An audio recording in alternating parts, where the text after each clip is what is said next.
Bonjour. Demain sort officiellement mon tout dernier bébé, Juliana n'embrasse pas.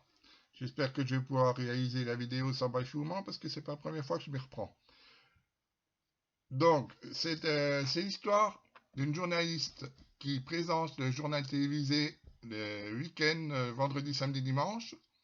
Pas celle à qui vous pensez, non, remarquez, ça aurait très bien pu vous y arriver à elle. Mais ce n'est pas elle. C'est une fiction, mais qui est basée sur la réalité des faits, malheureusement.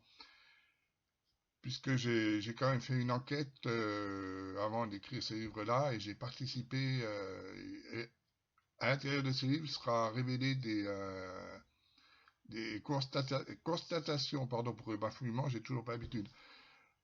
Une véritable enquête de journaliste qui sera incorporée à l'intérieur de ce livre, tout comme des commentaires de personnes qui ont vécu ce qui va être décrit tout au long de ce récit. Donc je reprends. C'est l'histoire d'une journaliste qui a deux annonces à faire. Le 15 décembre est consacré une émission à elle. Et au cours de cette émission, elle annonce son retrait médiatique de 2 ans dans l'espoir de revenir avec d'autres émissions différemment. Et dans son retrait médiatique sera consacré principalement à l'enfant qui vient de naître. En plus de son retrait médiatique, elle a écrit un livre, un manuscrit qu'elle aurait mis en dépôt dans un coffret de banque parce qu'elle s'est rendue compte qu'elle risquait sa vie suite à l'enquête qu'elle a suivie sur la prostitution des étudiantes.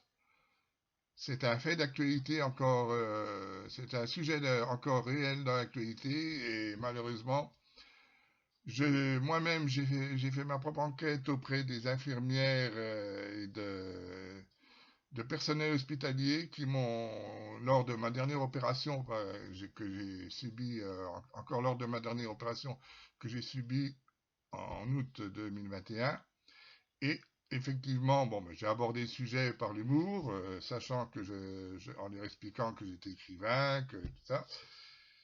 Et personne n'a osé me contredire.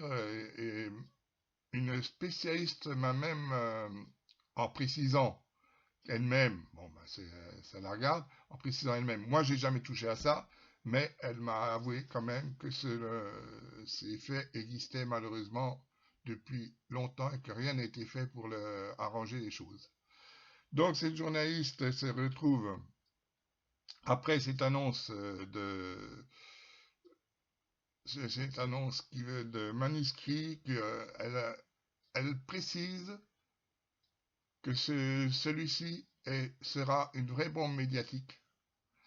Elle annoncera des problèmes dans la politique, notamment concernant son mari qui lui-même est devenu ministre de la Santé.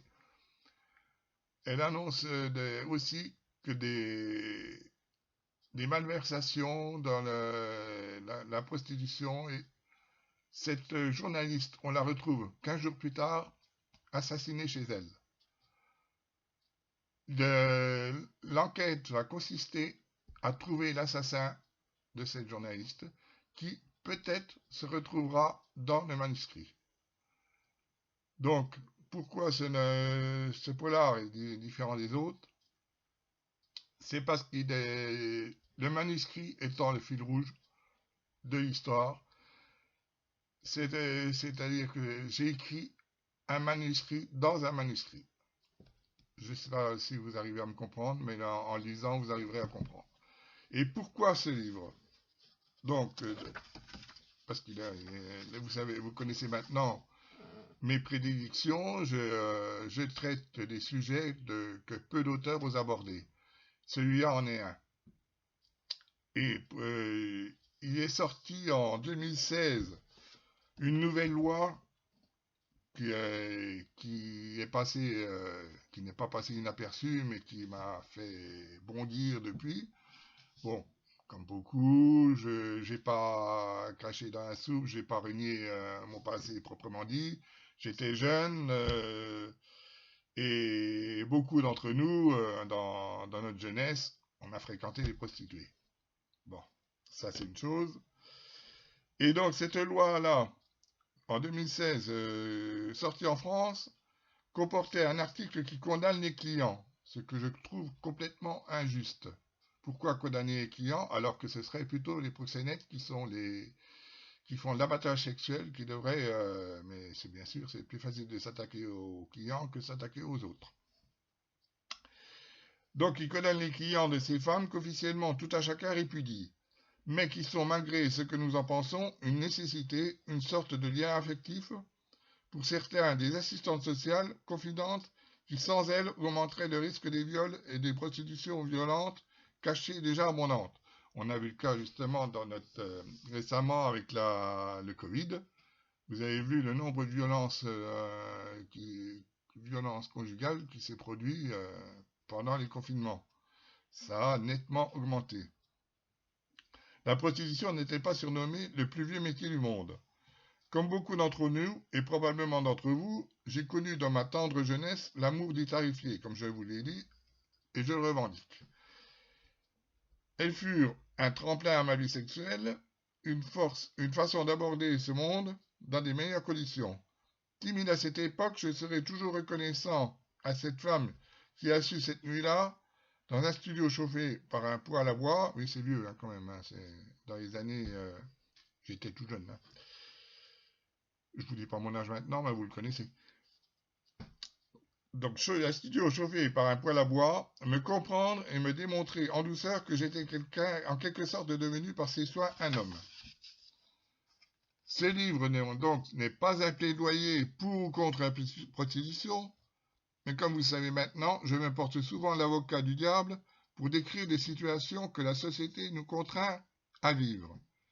Cette, disons, aventure rentre à mon avis dans ce domaine, à vous de juger, et comme le précisa jadis Boris Vian, cette histoire est vraie puisque je l'ai inventée.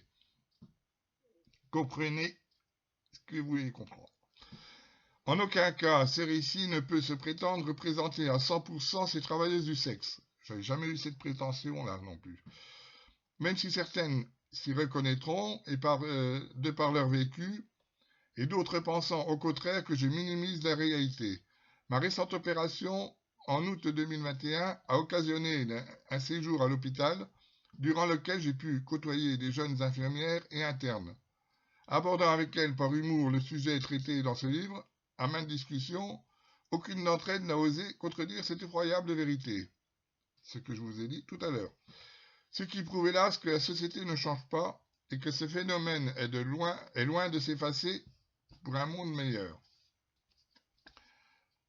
Rassurez-vous, je ne vais pas vous lire tout le livre. Encore une ou deux pages et c'est bon.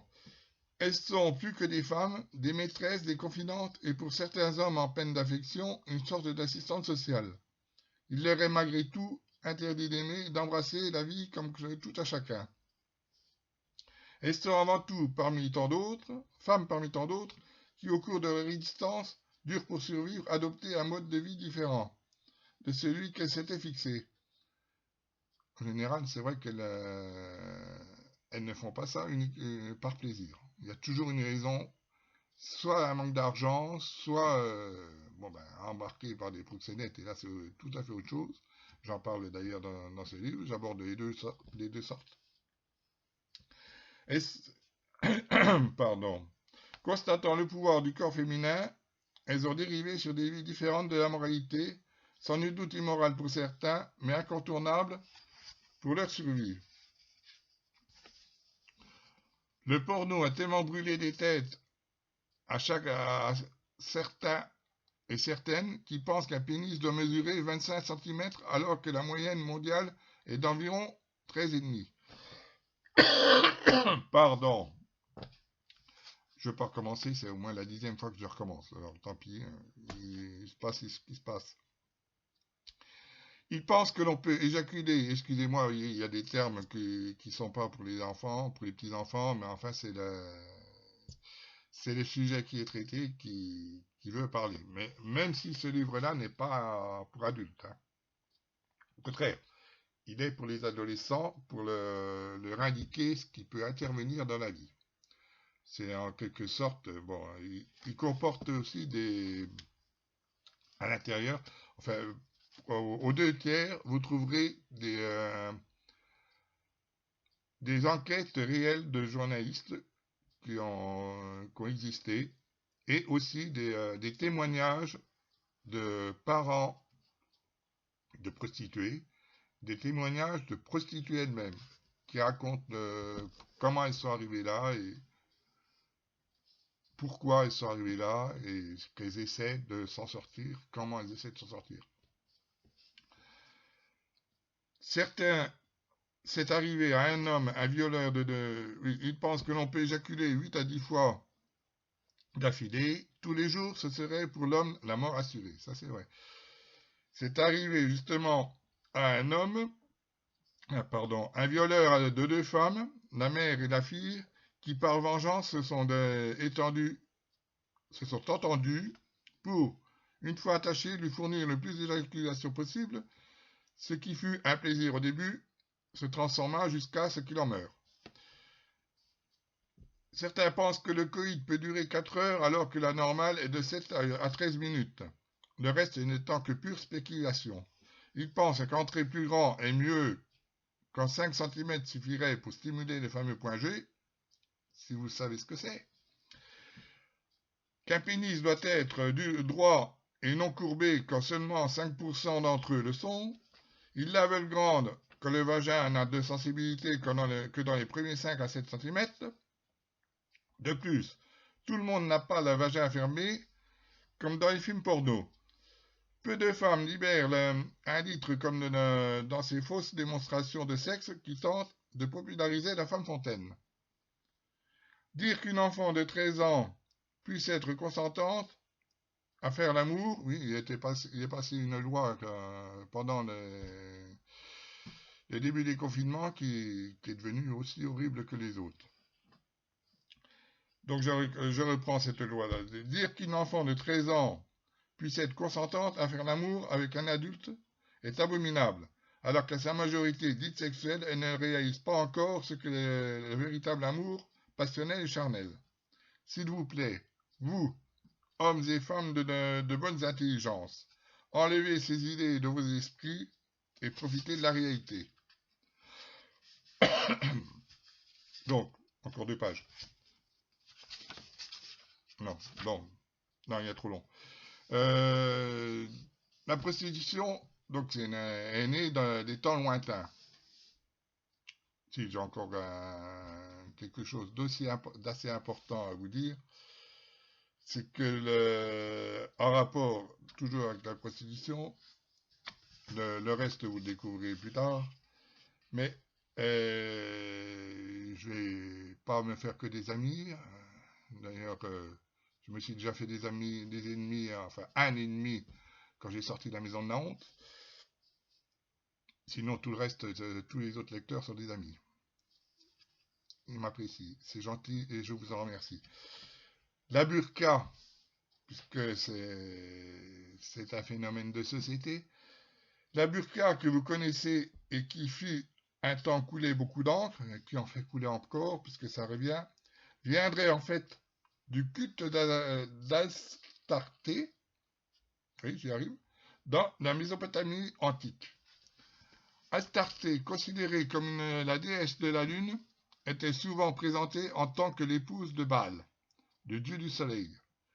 Elle était aussi considérée comme les déesses de l'amour, de la guerre et parfois associée à Anat, une autre déesse cananéenne. Le culte d'Astarté était caractérisé par la sensualité et impliquait la prostitution dite sacrée. Les prêtres et prêtresses d'Astarté pratiquaient aussi la divination, mais l'écrire ouvertement de nos jours engendrait une sacrée polémique. C'est pourquoi j'en parlerai autrement qu'ici, par ce court aparté. Donc, en résumé, l'origine de la burqa viendrait donc de la prostitution. ce que certains hommes essaient de mettre aux femmes, et malheureusement, elles ne le comprennent pas toujours. J'espère que ce livre vous plaira. Moi, en tous les cas, j'ai grand plaisir à pouvoir vous le partager à partir de maintenant. Je vous donne rendez-vous pour cela dans mes prochaines séances de dédicace. La prochaine donc sera chez moi, à Boré, chez moi. Et donc au stade, et on fera le salon numéro 2, puisque on n'a pas pu faire pendant 2 ans, comme tout le monde, à cause du Covid. Et je vous retrouverai ensuite dans plusieurs endroits au centre de la France, au nord de la France, et disons, dans une grande partie de l'est de la France, comme j'ai fait depuis février. Je remercie tous les gens que j'ai pu côtoyer et qui m'ont donné plaisir à partager mes convictions, comme celle-là. Ce livre-là n'est pas le dernier, vous savez, c'est pas mon premier maintenant, le premier étant sorti en 84. Il n'est pas le dernier, j'ai encore beaucoup d'idées à vous transmettre et beaucoup de sujets à débattre avec vous. Merci de votre attention et à bientôt.